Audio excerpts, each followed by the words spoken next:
નમસ્કાર વિદ્યાર્થી મિત્રો, સ્વાગત છે તમારું સમર્પણ એજ્યુકેશન હબ ચેનલની અંદર। તો આપણે છેલ્લા 2 દિવસથી છેલ્લા 2 વિડીયોમાં તમે ઘણી બધી જે બાબતો છે હિસાબી પદ્ધતિ વિશેની, બરાબર, તેના વિશે તમે જાણકારી મેળવી રહ્યા છો અને હું એવી આશા રાખું છું કે તમે બધાએ એ વિડીયો સંપૂર્ણ રીતે જોયેલા હશે કે જેથી જે બાબતો મેં તમને સમજાવવા માટેનો એક પ્રયત્ન કરેલો છે એ તમે સારી રીતે સમજેલી હશે। હવે એનાથી આગળનો ટોપિક આજે આપણે જોવા જઈ રહ્યા છીએ। તો અને એ ટોપિકનું નામ છે, અહીંયા લખેલું છે, હિસાબી માહિતીના ગુણાત્મક લક્ષણો, qualitative characteristics of accounting information, બરાબર, એટલે કે હિસાબી માહિતી જે છે એના ગુણાત્મક લક્ષણો। હવે લક્ષણો જે છે તે 2 ટાઈપના હોય છે, ક્વોન્ટિટેટિવ અને ક્વોલિટેટિવ, એટલે કે આંકડાકીય અમુક મીન્સ કે એવા જેમાં આંકડાકીય માહિતી તમને દર્શાવતું હોય, બરાબર, એને ક્વોન્ટિટેટિવ કેરેક્ટરિસ્ટિક કહેવાય। અને અહીંયા આપણે ક્વોલિટેટિવ એટલે કે ક્વોલિટી જોવાના છે, હિસાબી માહિતી કઈ રીતે ગુણવત્તા ધરાવે છે, શું ગુણવત્તા ધરાવે છે એની આપણે વાત કરવાના છે। તો એવા 4 લક્ષણો છે, બરાબર। પણ એની શરૂઆત કરતા પહેલાં એક ચોખવટ તમને કરી દઉં છું કે વિદ્યાર્થી ક્યાં ભૂલ કરે છે, એ ભૂલ તમે ન કરો એટલા માટે તમને કહું છું કે જ્યારે પરીક્ષાની અંદર ઘણી વખત સવાલ પૂછાય છે કે હિસાબી માહિતીના લક્ષણો જણાવો, તો ત્યારે વિદ્યાર્થી આ જે લક્ષણો છે એ લખીને આવી જાય છે, બરાબર। તો ત્યાં તમને માર્ક્સ નથી મળતા, કારણ કે ખાલી જો એવું પૂછવામાં કે ભાઈ હિસાબી માહિતીના લક્ષણો જણાવો, તો જે આપણે શરૂઆતમાં જોઈ ગયા છે તે તમારે લખવાના હોય, પણ તમને એવું કીધેલું છે કે હિસાબી માહિતીના ગુણાત્મક લક્ષણો જણાવો, તો તમારે જે હવે જે લક્ષણો આપણે જોવાના છે તે તમારે ત્યાં લખવાના હોય, બરાબર। તો આ ભૂલ તમે ન કરો એટલા માટે મેં સ્પષ્ટતા કરેલી છે, ધ્યાન રાખજો, બરાબર।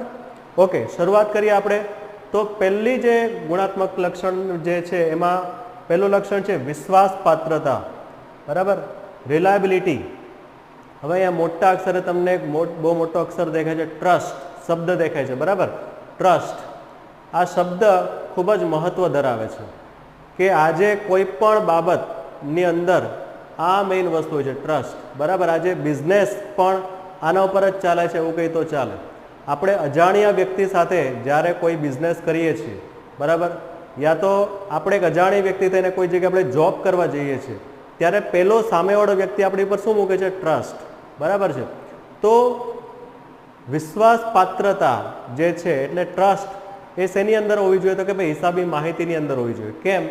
તો કે ભાઈ હિસાબી માહિતી આજે ઘણા બધા લોકો એનો ઉપયોગ કરે છે, જેમ કે માલિક પોતે, બરાબર છે, એ ઉપયોગ કરે છે, ઉપરાંત આપણી સાથે જોડાયેલા લોકો કે ભાઈ આપણા લેણદાર છે, ઇન્કમટેક્સ ડિપાર્ટમેન્ટ હોય કે ગમે તે લોકો હોય, બરાબર છે, એ આપણી ઉપર વિશ્વાસ મૂકશે તો શેના પરથી મૂકશે? તો કે ભાઈ હિસાબ પરથી। આપણા હિસાબો છે ને બેંક નક્કી કરશે કે ના ભાઈ આ વ્યક્તિ કેપેબલ છે, આને લોન આપવા જેવી છે, બરાબર। લેણદાર એવું નક્કી કરશે કે ના ભાઈ આના હિસાબ બરાબર છે, આને ઉધાર માલ આપવો જોઈએ, આ વ્યક્તિ મને રોકડ પૈસા તરત જ આપી દેશે, વાંધો નહીં આવે, બરાબર। ટૂંકમાં દરેક વ્યક્તિ હિસાબો ઉપર વિશ્વાસ રાખીને તમને જે છે તે તમારી સાથે વ્યવહાર કરતા હોય છે।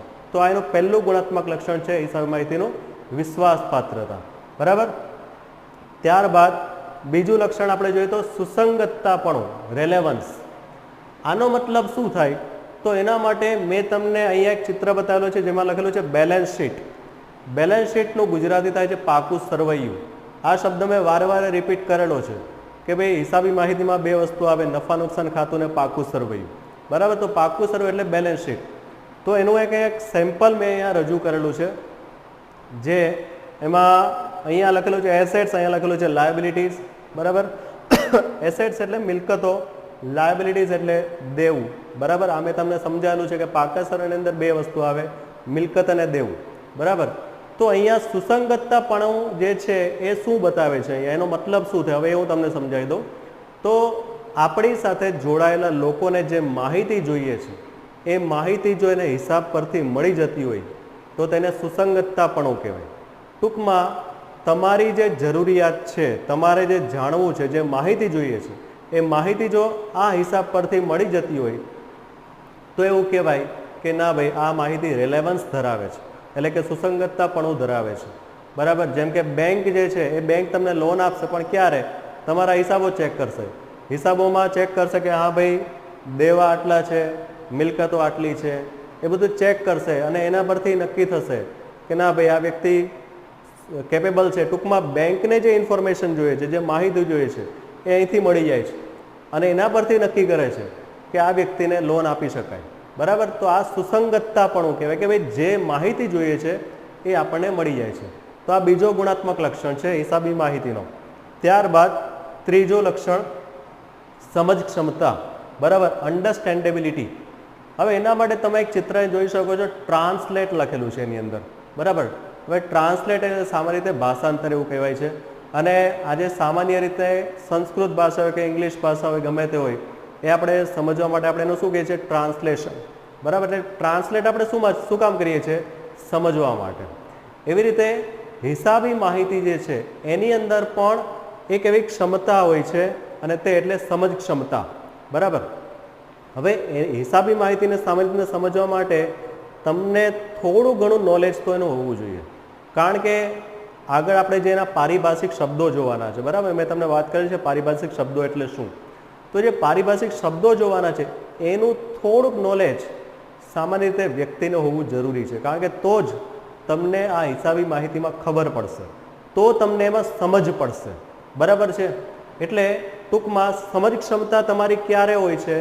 જ્યારે તમે થોડી ઘણી જાણકારી રાખો છો પારિભાષિક શબ્દોની, બરાબર, તો એ સમજ ક્ષમતા ધરાવે છે, બરાબર. ટૂંકમાં હિસાબી માહિતી એવી હોવી જોઈએ કે જે એના ઉપયોગકર્તાને સમજ પડે તેવી હોવી જોઈએ, બરાબર છે. આ એનું ત્રીજું લક્ષણ છે.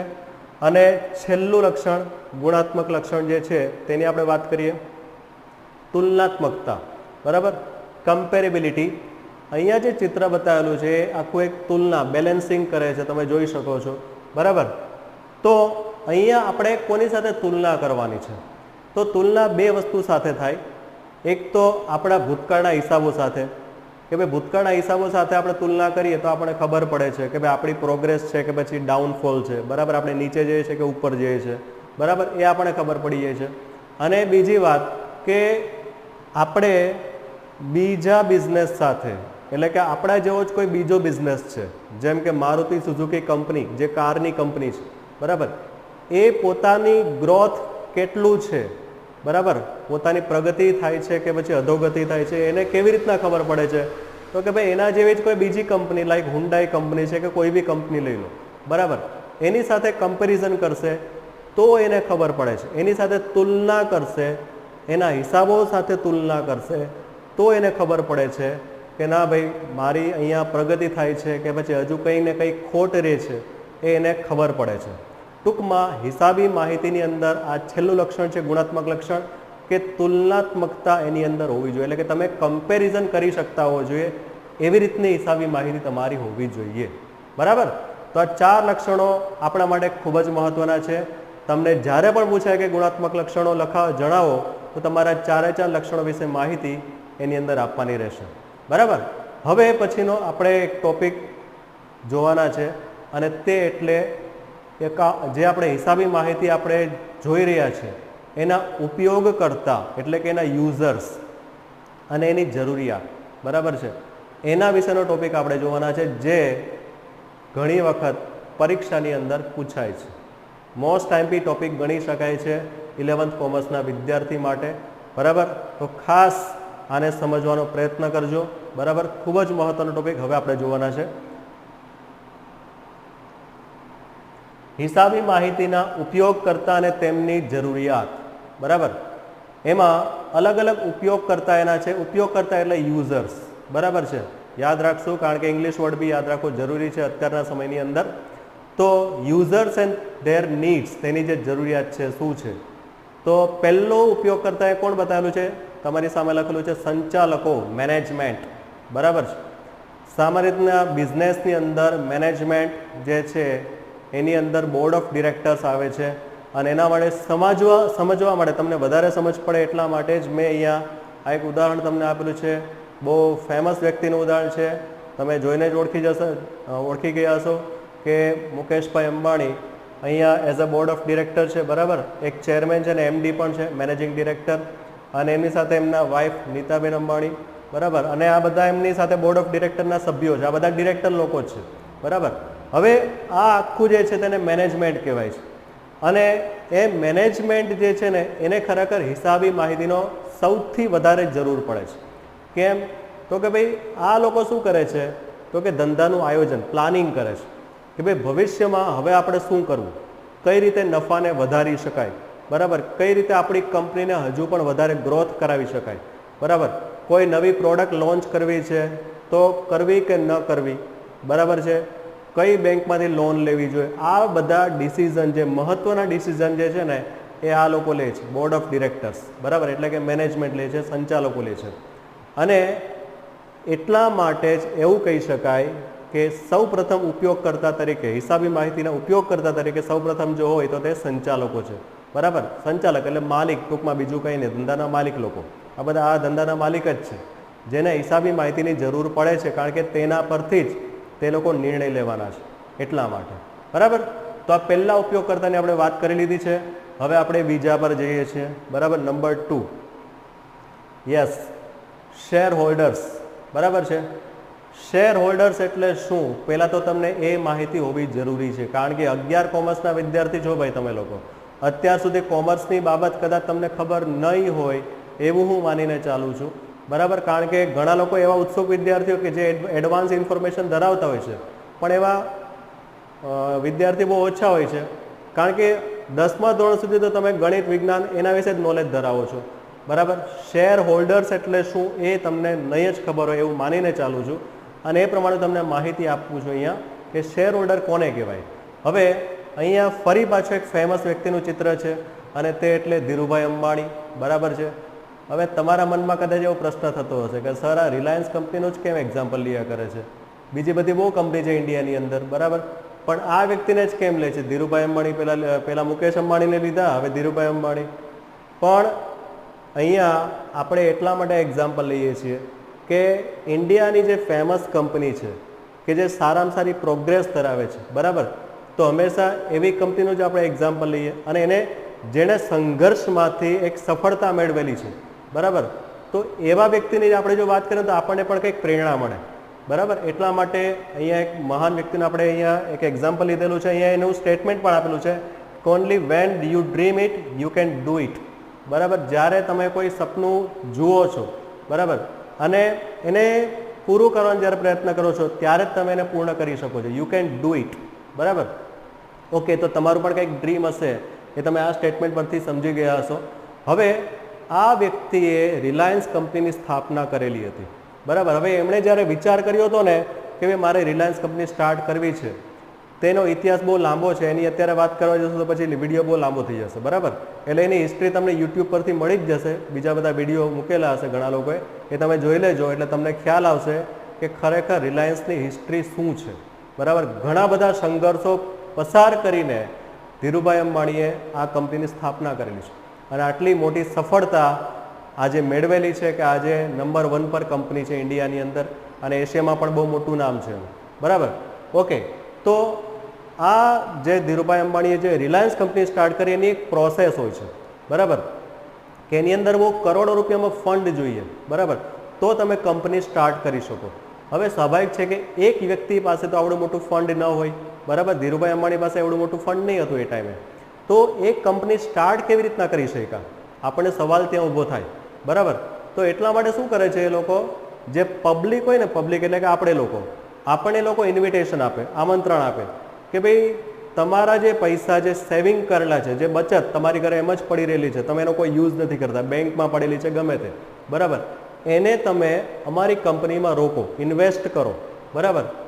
તો સ્વાભાવિક છે કે અમને જ્યારે, એટલે કે પબ્લિકને જ્યારે આમંત્રણ આવી રીતના મળતું હોય કે ભાઈ આપણા પૈસા આપણે રિલાયન્સ કંપનીમાં રોકીએ, તો આપણે પણ ભાઈ વિચારવાળા વ્યક્તિ છીએ, બરાબર. આપણે શું વિચાર આવે કે આપણે ઇન્વેસ્ટમેન્ટ તો કરીએ, પણ બદલામાં મને શું મળશે, બરાબર. વોટ આઈ વિલ ગેટ, મને શું મળશે ત્યાં, આ પ્રશ્ન પહેલો થાય ને આપણને એઝ અ ઇન્વેસ્ટર.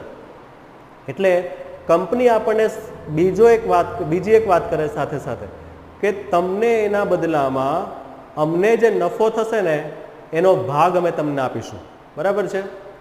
હવે એ ભાગ જે છે ને એને કંપનીની ભાષામાં, બરાબર છે, આપણા દેશની અંદર ઘણી બધી કંપનીઓ છે, તો કંપની પોતાના નફામાંથી અમુક ભાગ આવી રીતના જેણે પૈસા ઇન્વેસ્ટ કર્યો ને કંપનીની અંદર પબ્લિકમાંથી એને આપે છે।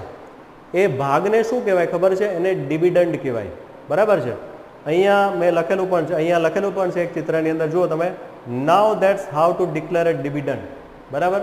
એટલે ડિવિડન્ડ એટલે બીજું કંઈ નહીં પણ કંપની જે નફો કરે છે એ નફામાંથી અમુક હિસ્સો એ પોતાના ઇન્વેસ્ટર લોકો જે છે, જેણે પબ્લિકમાંથી, જેણે પોતાના બચતમાંથી પૈસા રોકેલા છે કંપનીની અંદર, બરાબર, એને એ લોકો આપે છે, જેને ડિવિડન્ડ કહેવાય છે।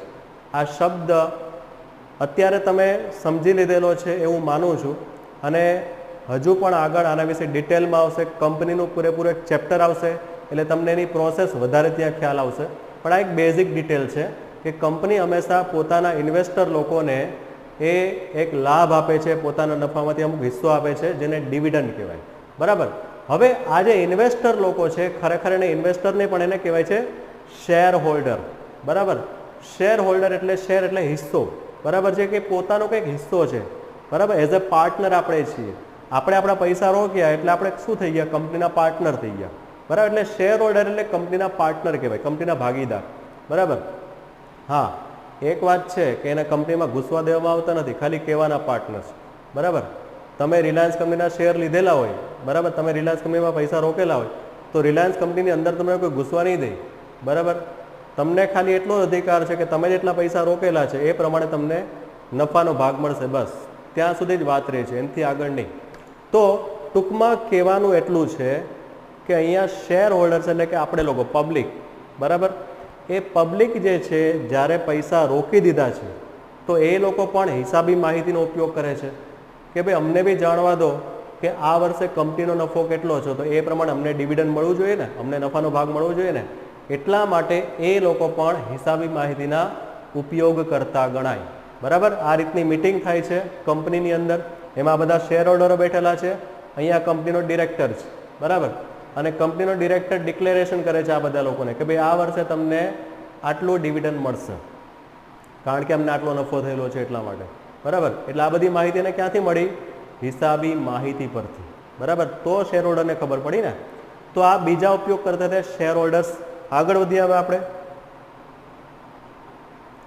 સંભવિત શેર હોલ્ડર્સ એટલે કે પોટેન્શિયલ શેર હોલ્ડર। હવે તમે એમ કહેશો કે સર આ બધી નવા ટાઈપના શેર હોલ્ડર આવી ગયા, કે ભાઈ શેર હોલ્ડરના અહીંયા ઘણા બધા અલગ અલગ પ્રકાર છે, એમાં એક પ્રકારના આપણે જોઈ ગયા કે જેણે ઓલરેડી ઇન્વેસ્ટ કરી દીધા છે પૈસા, એની આપણે વાત કરી।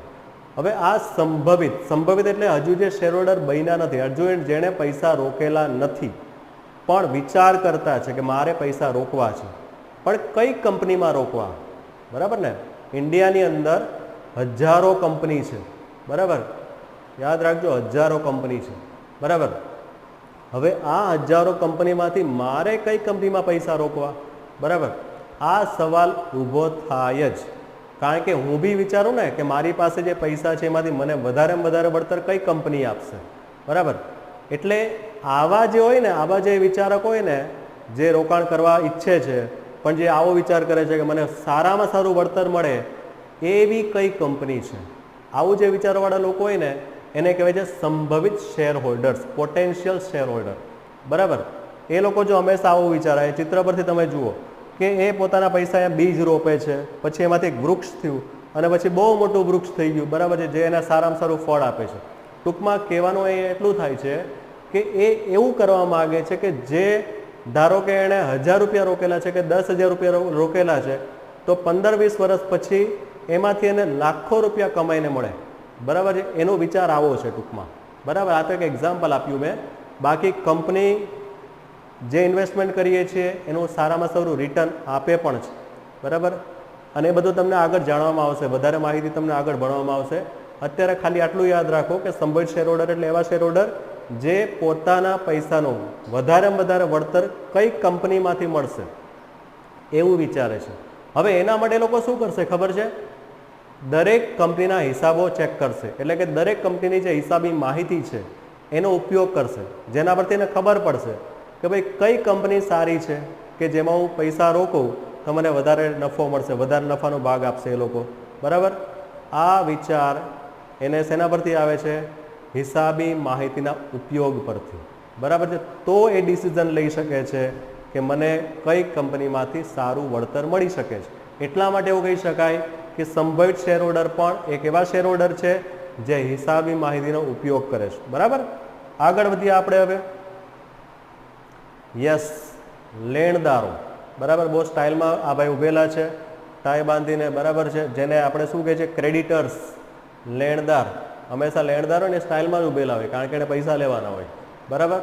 એટલે એકદમ આમ ટાઈટ કોલર કરીને જ ઉભેલા હોય કે હા ભાઈ હમણાં પેલો મને પૈસા આપશે, એટલે આમ પોતે વટમાં જ હોય, બરાબર છે.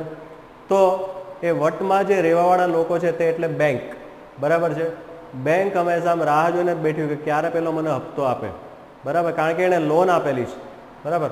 એટલે જેવી ડેટ આવે એટલે આમ તરત આપણે હપ્તો નહીં ભરે એટલે બીજા દિવસે તો આપણા પર ફોન આવી જાય કે મેસેજ આવી જાય કે ભાઈ તમારો હપ્તો તમે નથી ભર્યો, બરાબર. તમે હવે પેનલ્ટી સાથે હપ્તો ભરી દો. તો આ જે બેંકવાળા જે છે ને એ લેણદારો છે, બરાબર. એવી રીતના બીજા પણ લેણદારો છે. જેમ કે આપણે કોઈની પાસેથી ઉધાર ખરીદેલું છે તો આપણે એને બી પૈસા તો ચૂકવવાના ને, બરાબર. એટલે એ વ્યક્તિ પણ આપણા લેણદાર જ છે. એટલે લેણદાર અલગ અલગ રીતના છે. કોઈની પાસેથી આપણે પૈસા લીધેલા છે તો એ આપણો લેણદાર, કોઈની પાસેથી આપણે ઉધાર ખરીદી કરેલી છે, હજુ એને પૈસા ચૂકવવાના બાકી છે તો એ પણ લેણદાર. હવે આ બધા લોકો એમ જ આપણને નથી આપી દેતા. મેં તમને સમજાવેલું છે કે બેંક એમ જ આપણને લોન નથી આપતી. પેલો જે વ્યક્તિ છે જેની પાસેથી આપણે ઉધાર ખરીદેલું છે એ આપણને ઉધાર પહેલી જ વખતમાં નથી આપતો.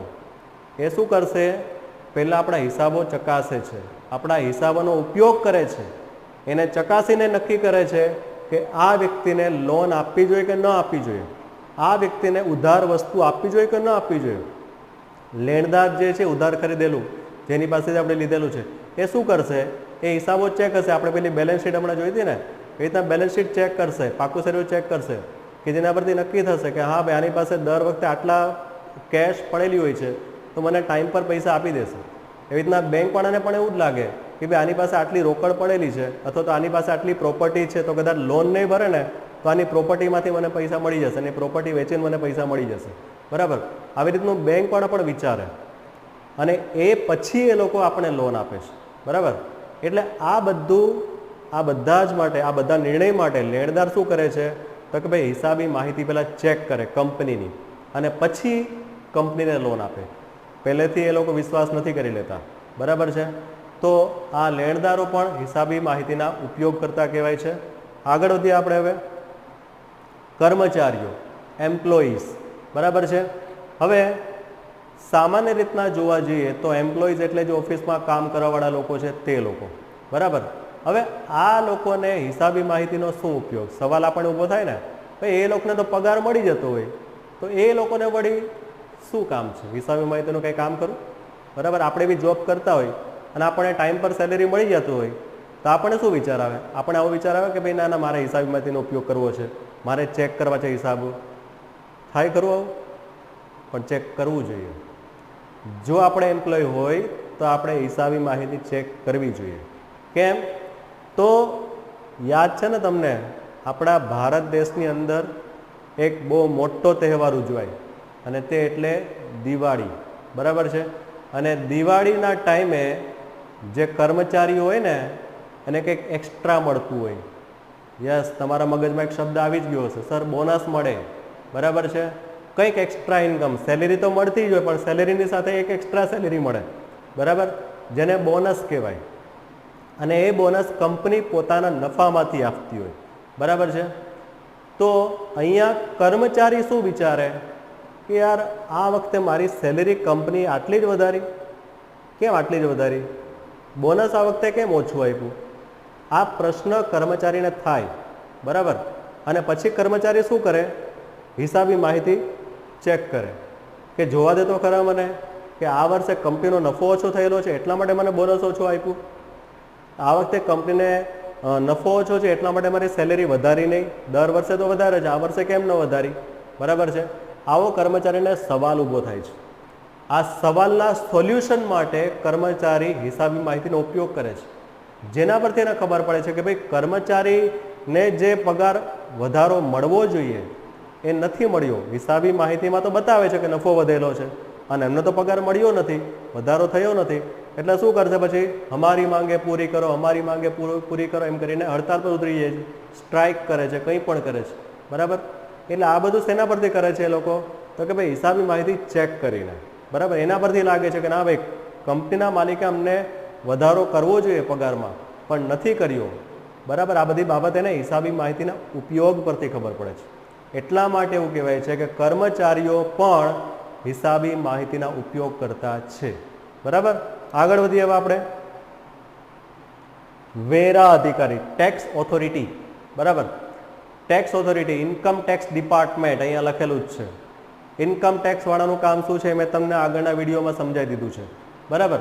કે ઇન્કમ ટેક્સ વાળા હંમેશા આપણી જે ઇન્કમ છે, ખાસ કરીને કંપનીનો જે નફો હોય, બરાબર, એ નફા ઉપર કેટલો ટેક્સ લાગે છે એની એને ગણતરી કરવાની હોય. બરાબર? એટલે આપણે જે ટેક્સ ભરેલો છે એ વ્યવસ્થિત રીતે ભરેલો છે કે પછી એમાં કંઈ ગોલમાલ કરેલી છે, એના માટે ઇન્કમ ટેક્સ ડિપાર્ટમેન્ટ પણ હિસાબી માહિતીને ચેક કરે છે, એટલે કે હિસાબી માહિતીનો ઉપયોગ કરે છે. બરાબર? અને એના પરથી એ લોકો નક્કી કરે છે કે ખરેખર આ વ્યક્તિ જે ટેક્સ ભરેલો છે એ યોગ્ય છે, બરાબર, નફા પ્રમાણેને ટેક્સ ભરેલો છે કે ઓછો ભરેલો છે. એ ઇન્કમ ટેક્સ ડિપાર્ટમેન્ટ પણ હિસાબી માહિતીના ઉપયોગ પરથી નક્કી કરે છે. બરાબર? એટલા માટે એવું કહી શકાય કે વેરા અધિકારી એટલે કે ટેક્સ ઓથોરિટીઝ જે છે એ પણ હિસાબી માહિતીના ઉપયોગ કરતા છે. બરાબર? આટલું જ આમાં આવશે, બીજું કંઈ નહીં આવે. ત્યારબાદ આપણે લોકો ગ્રાહકો, બરાબર, કસ્ટમર્સ. આપણે બધા કસ્ટમર છીએ. બરાબર? જો કે આપણે બિઝનેસમેન પણ ગણી શકાય ભવિષ્યના. બરાબર? પણ એક રીતે જોઈએ તો કસ્ટમર બી છે જ ને. બરાબર ને? તો કારણ કે એઝ એ કસ્ટમર આપણે બીજી દુકાનમાં જઈએ છીએ ખરીદી કરવા માટે, એટલા માટે. ઓકે, તો કસ્ટમર જે છે એને હિસાબી માહિતીનો શું ઉપયોગ? બરાબર? સવાલ ઊભો થાય કે નહીં આપણને કે કસ્ટમર તો સામાન્ય રીતના દુકાનમાં જાય છે અને વસ્તુ જે એને જોઈતી એ લઈ લે છે અને ઘરે જતા રહીએ છીએ. આપણે બી એવું જ કરીએ છીએ ને. શોપિંગ કરવા જઈએ, આઈફોન ગમી ગયો, લઈ લીધો, બસ વાત પતી ગઈ. બરાબર? કંઈ હેન્ડ્સ ફ્રી સારા ગમી ગયા બ્લૂટૂથવાળા, લઈ લીધા, વાત પતી ગઈ. બરાબર છે? એમેઝોન પર ગયા અને ચેક કરી લીધું, લઈ લીધું. પણ શું આપણને એવો સવાલ કોઈ દિવસ ઊભો થયો કે આપણે જે વસ્તુ લઈએ છીએ એ વસ્તુ કેટલામાં બને છે? કંપનીને આમાંથી પ્રોફિટ કેટલો મળે છે? આ સવાલ કોઈ દિવસ આપણને ઊભો થયો નહીં. અને જો કદાચ તમારા મનમાં સવાલ આવો ઊભો થયો હોય ને, then you are very great person. બરાબર છે? તો તમે કોમર્સના સાચા વિદ્યાર્થી છો. એટલે જો કદાચ આ સવાલ તમને ઊભો ન થતો હોય તો હવે આ સવાલ ઊભો કરજો તમારા માઇન્ડની અંદર. જ્યારે પણ કોઈ વસ્તુ ખરીદો ત્યારે તમારા માઇન્ડમાં આ પ્રશ્ન ઊભો થવો જ જોઈએ કે આ વસ્તુ ખરેખર કેટલામાં બનતી હશે? જે સામેવાળી વ્યક્તિ છે એને નફો કેટલો થતો હશે આમાંથી? હવે એને પૂછાય નહીં, કોઈ દિવસ આવો અખતરો નહીં કરતા. દુકાનદારને એવો સવાલ નહીં પૂછે ભાઈ તમને આમાં કેટલું મળે? બરાબર? નહીંતર પહેલાંને સારું નહીં લાગે, એટલે આવું નહીં કરતા. પણ ટૂંકમાં કહેવાનું એટલું છે કે એઝ એ કસ્ટમર આપણને આટલી માહિતી તો હોવી જ જોઈએ. બરાબર? કે આ વસ્તુની પડતર જે છે એ પ્રમાણે કિંમત યોગ્ય છે કે અયોગ્ય છે.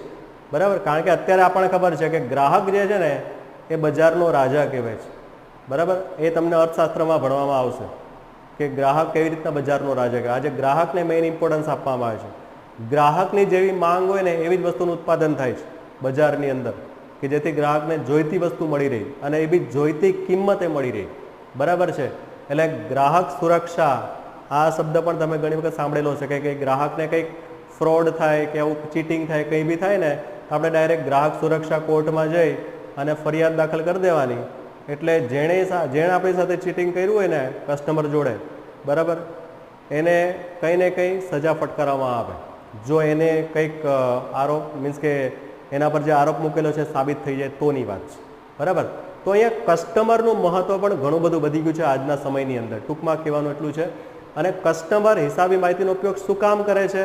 તો કે જે વસ્તુ હું ખરીદું છું એની પડતર મને ખબર હોવી જોઈએ. એટલે કે કેટલામાં વસ્તુ બને છે, કંપનીને આમાંથી કેટલો નફો થતો હશે.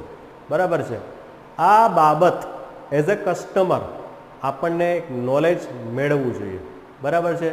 નો ડાઉટ હજુ આપણને એમાં ખ્યાલ નહીં આવે, આપણે હજુ શરૂઆત છે કોમર્સની એટલા માટે, પણ જેમ જેમ તમે કોમર્સના સ્ટેજ અલગ અલગ પાર કરતા જશો ત્યારબાદ તમને આ બાબત સમજાશે કે આ કઈ રીતે કરવાનું હોય છે. બરાબર. તો અહીંયા ખાલી આપણે એટલું જ યાદ રાખીએ કે ગ્રાહકો હિસાબોની માહિતીના ઉપયોગ કરતા છે, કારણ કે હિસાબી માહિતી પરથી એને ખબર પડે છે કે હું જે વસ્તુ ખરીદું છું એની જે હું કિંમત ચૂકવું છું એ યોગ્ય છે કે અયોગ્ય છે. બરાબર. કંપનીવાળો મારી પાસેથી વધારે પડતો નફો લે છે તો એ અયોગ્ય કહેવાશે, અને વાજબી નફો જો લેતો હોય તો તે યોગ્ય છે. બરાબર. આ બધી બાબતો ગ્રાહકોને હિસાબી માહિતીના ઉપયોગ પરથી ખબર પડે. બરાબર. તો અહીંયા આ પોઈન્ટ પણ આપણે સમજી લીધો છે. આગળ વધીએ આપણે. વિદેશી ઉદ્યોગ સાહસિકો, ફોરેન એન્ટરપ્રિન્યોર્સ. બરાબર. અહીંયા તમને એક લોગો બતાવેલો છે મારુતિ સુઝુકી. બરાબર છે. હવે આના પરથી હું તમને શું સમજાવવા માંગુ છું તો કે ભાઈ વિદેશી ઉદ્યોગ સાહસિકો, વિદેશની કંપનીઓ, બરાબર, વિદેશના જે ઇન્ડસ્ટ્રીયાલિસ્ટ છે, બરાબર, એ લોકો ભારત દેશની કંપની સાથે જોડાણ કરવા માગે છે. ભાઈ મારે બિઝનેસ કરવો છે ઇન્ડિયામાં, પણ કોઈ કંપની સાથે જોડાઈને કરવું છે. બરાબર. પણ એ કંપની કેવી છે પહેલાં તો એ ચેક કરશે ને. બરાબર. મારુતિ ઉદ્યોગ શરૂઆતમાં હતો ત્યારે સુઝુકી નહીં હતું, અને સુઝુકી કંપની તમને ખબર છે જાપાનની છે. બરાબર. તો મારુતિ ઉદ્યોગ જે છે એ આપણો બહુ જૂનો ઉદ્યોગ છે, અને એ મારુતિ સાથે સુઝુકી જે છે એ આજે કોલાબોરેટ થઈ છે. કોલાબોરેટ એટલે કે જોડાણ કરેલું છે, એક બિઝનેસ જોડાણ છે. બરાબર. એટલે સુઝુકી કંપની જાપાનની છે, મારુતિ ઇન્ડિયાની છે. હવે સુઝુકીવાળાએ આપણી સાથે જોડાણ કર્યું છે મારુતિ સાથે. બરાબર. તો એ જોડાણ સીધે સીધું નહીં થઈ ગયું હોય. પહેલાં સુઝુકીવાળાએ આપણું મારુતિ કંપનીનું પરફોર્મન્સ ચેક કર્યું હશે, મારુતિ કંપનીના હિસાબો એણે ચેક કરેલા હશે. બરાબર. અને હિસાબી માહિતી પરથી એને ખબર પડી હશે કે ના ભાઈ મારુતિ ઉદ્યોગ સાથે જોડાણ કરવું નફાકારક છે, આ પણ એમાં સારો પ્રોફિટ થયો છે. બરાબર. કારણ કે જેવી રીતના અત્યારે મારુતિ ઇન્ડિયાની અંદર સારામાં સારું પરફોર્મન્સ બતાવે છે, તમને ખબર છે કે મેક્સિમમ કાર આ કંપનીની ફરતી છે ઇન્ડિયાની અંદર. બરાબર. તો એ જ રીતે જાપાનની અંદર પણ કહે કે સુઝુકી કંપની જે છે ને એ પણ એ જ રીતનું પરફોર્મન્સ જાપાનમાં ધરાવે છે. એટલા માટે સુઝુકીએ મારુતિ સાથે કોલાબોરેશન કરેલું છે આજે. બરાબર. તો ટૂંકમાં આ રીતના વિદેશની કંપની જ્યારે ઇન્ડિયન કંપની સાથે જોડાણ કરતી હોય તો સૌ પ્રથમ તો એ લોકો શું કરે છે, હિસાબો ચેક કરે છે, એની નફાકારકતા ચેક કરે છે, અને પછી એ લોકો જોડાણ કરે છે. એટલા માટે એવું કહી શકાય કે વિદેશ ઉદ્યોગ સાહસિકો પણ હિસાબોના ઉપયોગ કરતા છે. બરાબર. આગળ વધીએ. નિયમનકારી સંસ્થાઓ એટલે કે રેગ્યુલેટરી બોડીઝ. હવે નિયમનકારી રેગ્યુલેટરી એટલે શું, તો હંમેશા યાદ રાખો કે આપણે જે કોઈ પણ પ્રવૃત્તિઓ કરીએ છીએ એની ઉપર કોઈનો ને કોઈનો તો કંટ્રોલ હોય છે, જેને રેગ્યુલેટરી કહેવાય. બરાબર છે. રેગ્યુલેટરી એટલે એક જાતનો કંટ્રોલ, નિયંત્રણ. બરાબર છે. તો અહીંયા નિયમનકારી એટલે શું, જેણે નિયમો બનાવેલા છે અને એ નિયમ પ્રમાણે તમારે પ્રવૃત્તિ કરવાની હોય છે બજારની અંદર. બરાબર. અને જો તમે એ નિયમને ફોલો ન કરો તો જે સંસ્થા છે નિયમનકારી સંસ્થા એ તમારી પાસેથી તમારું બિઝનેસ કરવાનું લાયસન્સ પાછું લઈ લે છે અને તમને બિઝનેસ કરવાની પરમિશન નથી આપતી. બરાબર. તો આવી સંસ્થાઓ આપણા ભારત દેશમાં છે, અને અહીંયા તમને 6 રેગ્યુલેટરી બોડીઝની અહીંયા એક એક્ઝામ્પલ આપેલું છે અહીંયા. બરાબર. જેમાં આરબીઆઈ છે, રિઝર્વ બેંક ઓફ ઇન્ડિયા, પછી એએમએફઆઈ એટલે કે association of mutual funds in India. બરાબર. મ્યુચ્યુઅલ ફંડ, બરાબર, આ શબ્દ તમે કદાચ સાંભળેલો હશે. એ મ્યુચ્યુઅલ ફંડ આજે ઘણી બધી એજન્સીઓ આપે છે, પણ એને લાયસન્સ કોઈની ને કોઈની પાસેથી મેળવવું પડશે. તમે ડાયરેક્ટલી મ્યુચ્યુઅલ ફંડનો બિઝનેસ નથી કરી શકતા. બરાબર. એનું લાયસન્સ તમારે મેળવવું પડે છે, અને લાયસન્સ આપનાર સંસ્થા એટલે એએમએફઆઈ છે. એના નિયમ પ્રમાણે તમારે બિઝનેસ કરવો પડે છે, જેથી ગ્રાહકોની સાથે તમે ચીટિંગ ન કરો. બરાબર.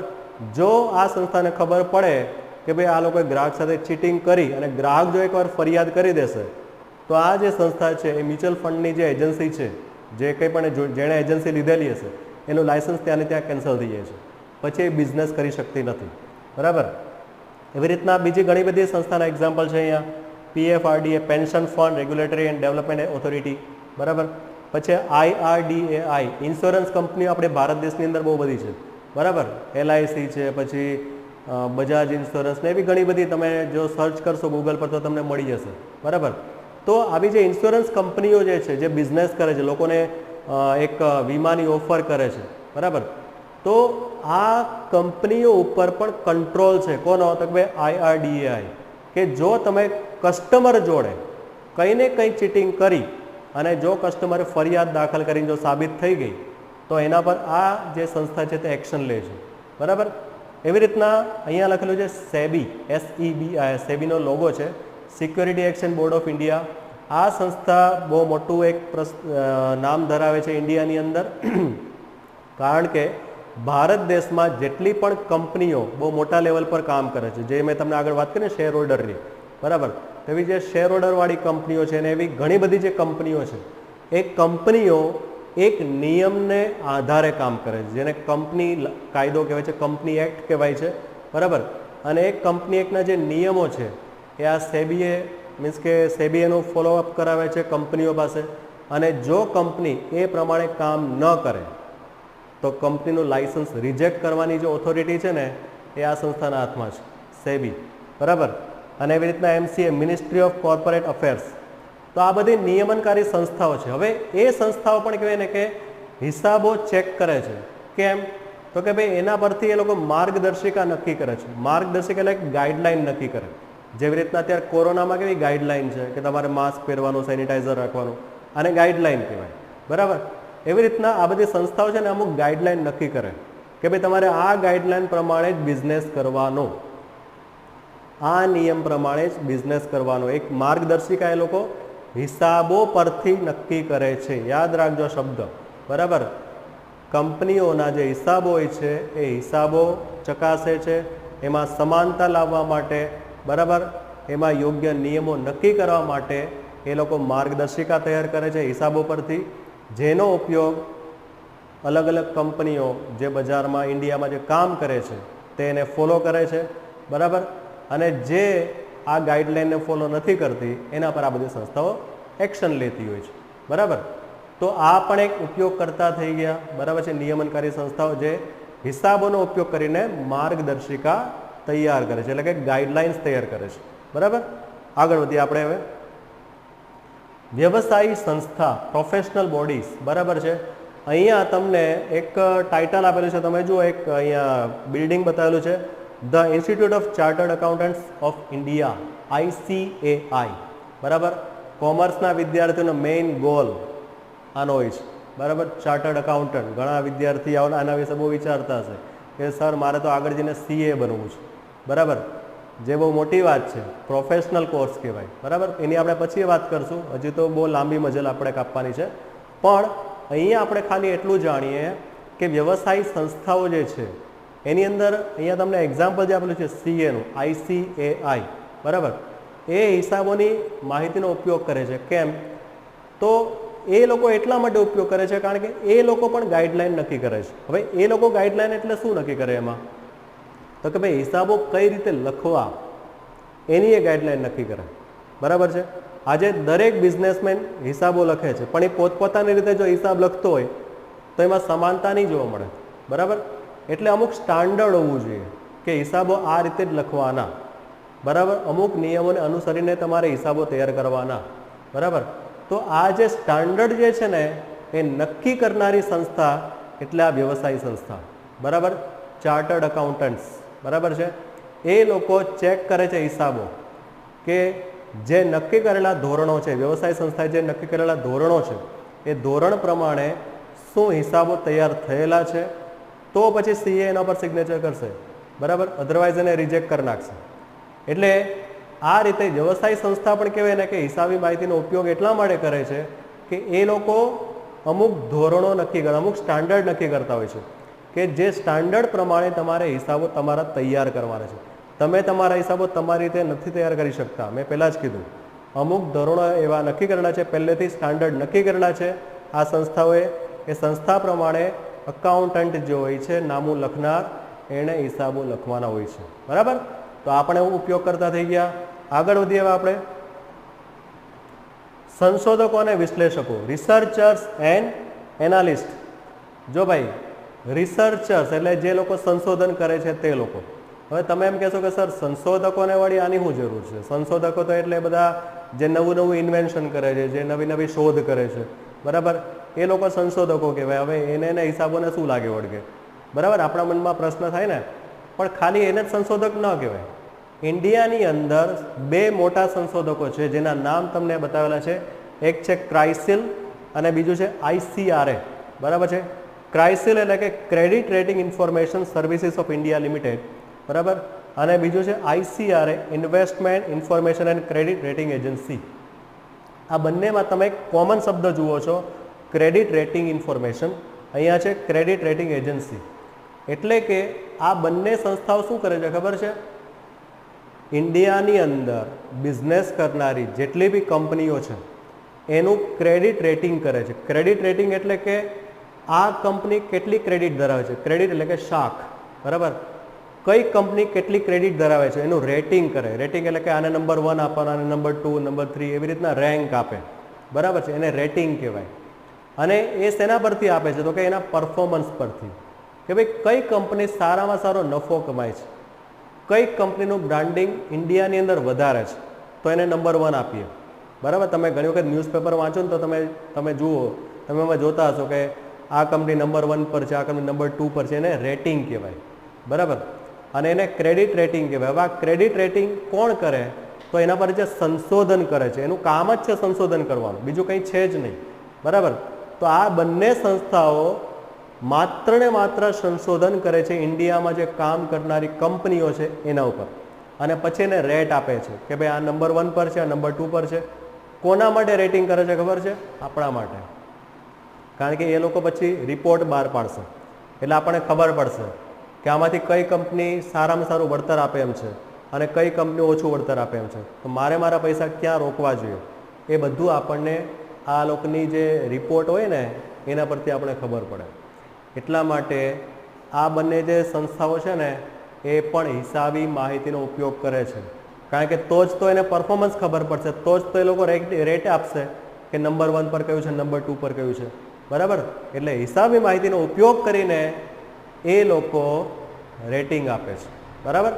એટલે આ લોકો પણ એના ઉપયોગ કરતા છે હિસાબી માહિતીના. નામ યાદ રાખજો, ક્રાઇસિલ એન્ડ ICRA, બરાબર. ભલે તમારી બુકની અંદર આ નામ નથી આપેલા, પણ એઝ એ કોમર્સ સ્ટુડન્ટ આ નોલેજ આપણી પાસે હોવું જરૂરી છે.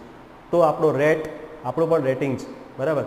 આપણું રેટિંગ વધી જાય બીજા કરતાં, બરાબર. ઓકે, આગળ વધીએ. સરકાર, ગવર્મેન્ટ, બરાબર છે. છેલ્લા ઉપયોગકર્તા, આગળ જે ઉપયોગકર્તા જોઈ ગયા એમાં છેલ્લા ઉપયોગકર્તા તરીકે આપણે સરકારને જોઈ લઈએ કે ભાઈ ગવર્મેન્ટ પણ હિસાબી માહિતીનો ઉપયોગ કરે છે. કેમ? તો ગવર્મેન્ટ એટલા માટે ઉપયોગ કરે છે કારણ કે એણે પણ અમુક એવી નીતિઓ, અમુક પોલિસી બનાવવાની છે, અમુક નિયમો બનાવવાના છે. જેમ કે GST, goods and service tax, બરાબર છે. આ GST ઇન્ડિયાની અંદર એપ્લાય હમણાં થયેલો છે. મોદી સરકારે હમણાં એપ્લાય કર્યું, બરાબર છે. 2017માં એ એપ્લાય થયું. પણ એ પહેલાં GST શું લોન્ચ થઈ શક્યું નહીં. તો એના ઘણા બધા કારણો છે, ઘણા બધા એમાં પેલું કહે ને કે એવા રિજેક્શન આવતા હતા જેના લીધે એ કાયદો પસાર નહીં થઈ શકતો હતો, બરાબર છે. પણ આજે GST એપ્લાય થઈ ગયેલું છે બધી જગ્યાએ, અને GST શું છે એના વિશે તમને આગળ ભણવામાં આવશે એટલે એની ડિટેલમાં આપણે નથી જતા. પણ ટૂંકમાં મારે કહેવાનું એટલું છે કે આ બધું કોણ નક્કી કરે છે? સરકાર નક્કી કરે છે. હવે GST એપ્લાય કર્યું તો એ ખરેખર જોવા જઈએ તો બધા જ ધંધાને અસર કરે છે, બરાબર. જે મોટા પાયા પર જે બિઝનેસ કરતા લોકો છે, જે મીડિયમ લેવલના જે બિઝનેસમેન છે, બરાબર. ટૂંકમાં જે સરકારને ટેક્સ ભરતા લોકો છે, આપણે બધા લોકો ટેક્સ ભરીએ છીએ, બરાબર. તો આ બધાને GST એપ્લાય થાય છે. હવે GSTમાં પણ અમુક કેટેગરી છે કે અમુકને એપ્લાય થાય, અમુકને ન થાય. એ બધું ડીપમાં આપણે આગળ સમજીશું. તો આ GST શું અસર કરશે? બિઝનેસમેનને સારી અસર કરશે કે ખરાબ અસર કરશે, બરાબર. આ બધું જ સરકારે જોવું પડે છે. કારણ કે આપણા દેશનું અર્થતંત્ર આ બધા ધંધા ઉદ્યોગ ઉપર જ ચાલે છે, બરાબર. આ ધંધા ઉદ્યોગ સારા હશે તો આપણું માર્કેટ સારું રહેશે ને, અને તો આપણી સરકારને પણ ટેક્સ સારો મળશે, બરાબર છે. એટલે બધું એકબીજા સાથે જોડાયેલું છે, બરાબર. એટલે સરકાર શું કરે છે, દરેકના હિસાબી માહિતીનો ઉપયોગ કરે છે અને એ હિસાબી માહિતીનો ઉપયોગ કરીને પછી એના પરથી નક્કી કરે છે કે આ વખતે આપણે કઈ પોલિસી એપ્લાય કરવી જોઈએ, કઈ નીતિ આપણે અપનાવવી જોઈએ. એ નીતિ ઘડતર કહેવાય, બરાબર. અને એ નીતિ ઘડતર કરવા માટે સરકાર જે છે તે હિસાબી માહિતીનો ઉપયોગ કરે છે કે જે ભારત દેશની અંદર જેટલા પણ ધંધા ઉદ્યોગ ચાલે છે, સેવા ક્ષેત્રો ચાલે છે, એ બધાને જ અસર કરે છે, બરાબર. એટલે સરકારે પણ આ બહુ મોટું ડિસિઝન લેવાનું હોય છે, એટલા માટે એ પણ હિસાબી માહિતીના ઉપયોગ કરતા ગણાય છે, બરાબર. તો આ રીતે આપણે બધા જ ઉપયોગકર્તા વિશે માહિતી મેળવી લીધેલી છે. અને જો કોઈ પણ તમને ડાઉટ રહેતો હોય કોઈ ઉપયોગકર્તાની અંદર તો વિડીયો રિપીટ કરી લેજો, એટલે તમને ખ્યાલ આવી જ જશે, બરાબર. તો આજે આપણે અહીંયા સુધી રાખીએ છીએ. નેક્સ્ટ વિડીયોમાં આપણે નેક્સ્ટ ઇન્ફોર્મેશન મેળવીશું, બરાબર. તો હું એવી આશા રાખું છું કે તમને સારી રીતના સમજાઈ ગયેલું હશે. તો અહીંયા જ આપણે પૂર્ણ કરીએ છીએ. Thank you very much. ધન્યવાદ. જય ભારત.